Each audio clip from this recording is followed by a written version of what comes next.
আসসালামু আলাইকুম। আজকে দেখাচ্ছি নবম দশম শ্রেণীর অধ্যায় 15 এর সম্পাদ্য 15। তো দেখেন এমন একটি সামান্তরিক আঁকতে হবে যার একটি কোণ দিয়ে আছে এবং তার দ্বারা সীমাবদ্ধ ক্ষেত্র একটি নির্দিষ্ট চতুর্ভুজ ক্ষেত্রের ক্ষেত্রফলের সমান, যার জন্য প্রথমেই আপনাদেরকে একটা কোণ এঁকে নিতে হবে। তো পরীক্ষা দেখবেন কোণের মাপ দেওয়া থাকবে, ওই মাপ অনুযায়ী ছাড়া দিয়ে আপনারা কোণটা আঁকবেন। তো এখানে আমি কোণ এক্স দিয়ে দিলাম। এই যে দেখেন ইহা কোণ এক্স। তো এখন যা করবেন, একটা চতুর্ভুজ তৈরি করবেন, অর্থাৎ এবিসিডি একটা চতুর্ভুজ। সো প্রথমে একটা রশ্মি নেবেন, তারপর বাহু দিয়ে চতুর্ভুজটা তৈরি করে ফেলবেন।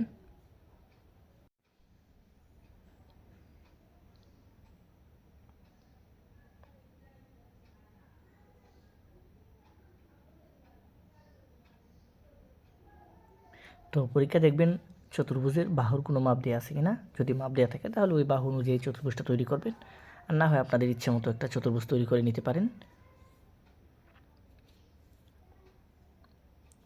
দেখেন এই যে একটা চতুর্ভুজ হয়ে গেল। এখন তার নামকরণটা দিয়ে দিবেন, অর্থাৎ যেহেতু এবিসিডি একটা চতুর্ভুজ, ইহা এ, দেন বি, ইহা সি এবং ইহা ডি, অর্থাৎ এবিসিডি একটা চতুর্ভুজ।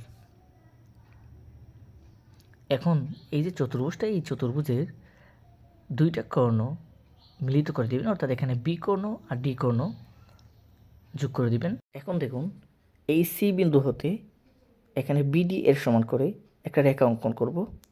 তো যদি একটা রেখা অঙ্কন করতে চান তাহলে কোণের মাপ নিতে হবে, নিয়ে সি এর মধ্যে ওই কোণটা আঁকতে হবে। তো দেখেন এখানে যে বি কোণটা আছে ওই কোণটা এবং যে সি কোণ, তারা পরস্পরে একান্তর কোণ হওয়ায় তারা সমান।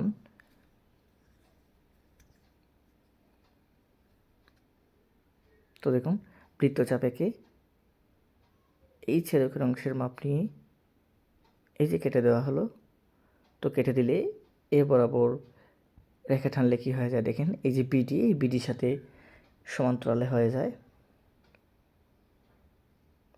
সো আপনারা বলতে পারেন এই যে বিডি, এই বিডি এখন যেটা আঁকলেন রেখা, তা পরস্পর সমান্তরাল।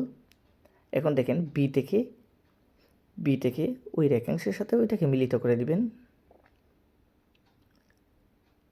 যেটাকে এফ বিন্দু দিয়ে দিবেন, যেটা দেখেন এফ।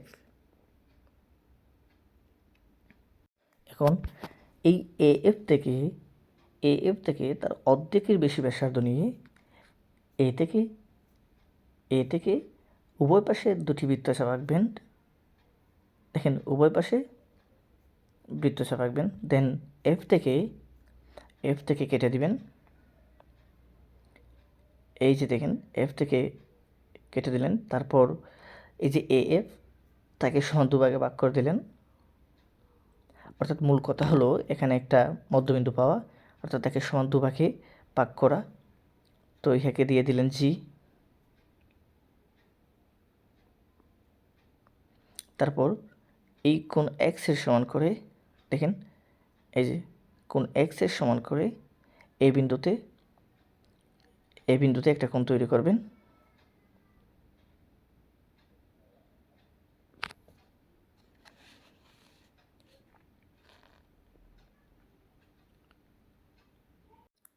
এখন দেখুন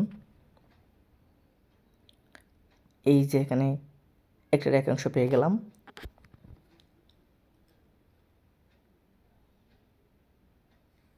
একে যদি কে দেন তাহলে ওই রেখাংশ হবে একে। তো আবার এই এক্স কোণের সমান করে, এই যে এক্স কোণের সমান করে জিতে আরও একটা বৃত্তচাপ আঁকবেন।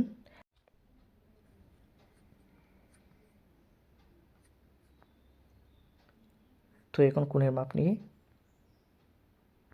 তাকে কেটে দিবেন। কাটলে কিন্তু এখানে আরও একটা রেখাংশ পেয়ে যাবেন।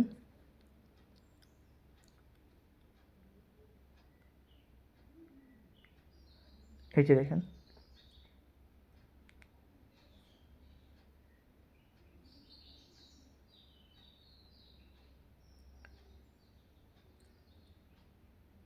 তো দেখেন এখানে একটা রেখাংশ পেয়ে গেলেন।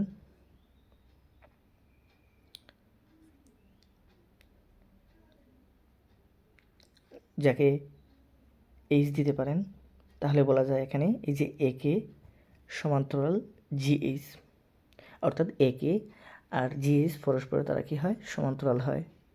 এখন এই এ কোণ থেকে ডি বিন্দুতে একটা কোণ তৈরি করবেন। তো কোণ তৈরি করতে গেলে প্রথমে বৃত্তচাপ নেবেন, নিয়ে এই অংশটুকুর মাপ নিয়ে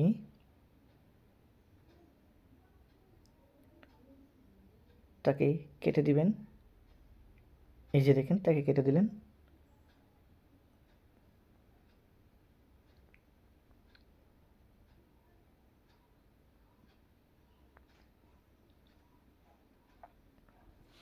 তো এখন দেখেন, ডি বিন্দু দিয়ে কেডিএইচ সমান্তরাল এজি নেবেন।